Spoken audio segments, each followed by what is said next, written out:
नमस्कार दोस्तों, भारतीय एक्जिकॉन लिमिटेड का आईपीओ शुरू होने वाला है 3 अप्रैल से। इस आईपीओ में आपको बहुत ही ज्यादा बड़ी नेगेटिव लिस्टिंग देखने को मिल सकती है और ऐसा मैं क्यों कह रहा हूं, उसके पीछे बहुत सारे रीजन है। सबसे पहले बात करते हैं, देखिए ये आईपीओ 4275 करोड़ रुपए के इश्यू साइज पर आ रहा है और ये आईपीओ पूरा का पूरा ऑफर फॉर सेल है। ये जो कंपनी है इसका 70% शेयर होल्ड करता है एयरटेल और एयरटेल अपने 15% स्टेक इस आईपीओ के अंदर बेचने वाली है। यानी कि इस आईपीओ में जितना भी पैसा आएगा वो सारा पैसा कंपनी की ग्रोथ में नहीं लगेगा, बल्कि एग्जिस्टिंग शेयर होल्डर इस पैसे को लेकर निकल रहे हैं। तो यहाँ पे हम सबसे पहले ग्रे मार्केट प्रीमियम की बात करते हैं। इसका ग्रे मार्केट प्रीमियम में जो आपको प्रॉफिट दिखा रहा है वो मात्र 6.5% है, तो इसका ग्रे मार्केट प्रीमियम बहुत ही ज्यादा कम दिखाई दे रहा है। दूसरा, मैं आपको पहले भी कह चुका हूँ, आईपीओ कोई भी हो, उसकी साइज कितनी ही बड़ी हो, इश्यू साइज, लेकिन उसका प्राइस बैंड बहुत ज्यादा डिपेंड करता है उस आईपीओ की लिस्टिंग के ऊपर।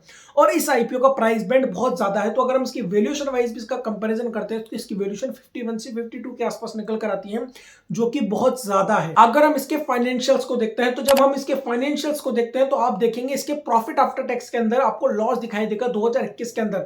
2022 में कंपनी ने प्रॉफिट जनरेट किया, लेकिन एक्चुअली में के पास जो वास्तविकता में प्रॉफिट आया वो 2023 के अंदर आपको दिखाई देगा। तो वास्तविकता में देखा जाए तो कंपनी के फंडामेंटल इतने ज्यादा स्ट्रांग नहीं है। इसके अलावा कंपनी की बोरोविंग्स भी 1.14% के आसपास है, तो कंपनी का डेट टू इक्विटी रेशो भी ज्यादा है मेरे अनुसार। लेकिन चूंकि इस तरह की कंपनीज जो होती हैं उनमें पैसों की आवश्यकता होती है, क्योंकि इनमें इंफ्रास्ट्रक्चर का काम, टेक्नोलॉजी का काम ज्यादा होता है। यह कंपनी बेसिकली राजस्थान और नॉर्थ इंडिया में मोबाइल, ब्रॉडबैंड और fix line telephone services provide कर रहा था। इस कंपनी का सबसे ज्यादा रेवेन्यू यानी कि 42% के आसपास रेवेन्यू राजस्थान से निकल कर आता है। तो देखिए कंपनी का काम तो ठीक आपको दिखाई देगा, लेकिन प्रॉब्लम यह है कि इस सेक्टर के अंदर पहले ही बहुत बड़े बड़े प्लेयर है, जैसे कि वीआई हो गया और जियो हो गया। और अगर हम इस आईपीओ में केवल लिस्टिंग इनकी दृष्टि से भी अगर हम अप्लाई करने की सोचते हैं तो भी ये दो चीजों पर सबसे ज्यादा डिपेंड करेगा। पहला इसका ग्रे मार्केट प्रीमियम, जो कि अभी तक आपको बहुत अच्छा दिखाई नहीं देगा, और दूसरा सबसे इंपॉर्टेंट इसका सब्सक्रिप्शन। अगर मैं अपने एनालिसिस की बात करूं तो मुझे लगता है इस आईपीओ में आपको वैसा सब्सक्रिप्शन देखने को नहीं मिलेगा, कहने का मतलब है अच्छा सब्सक्रिप्शन देखने को नहीं मिलेगा।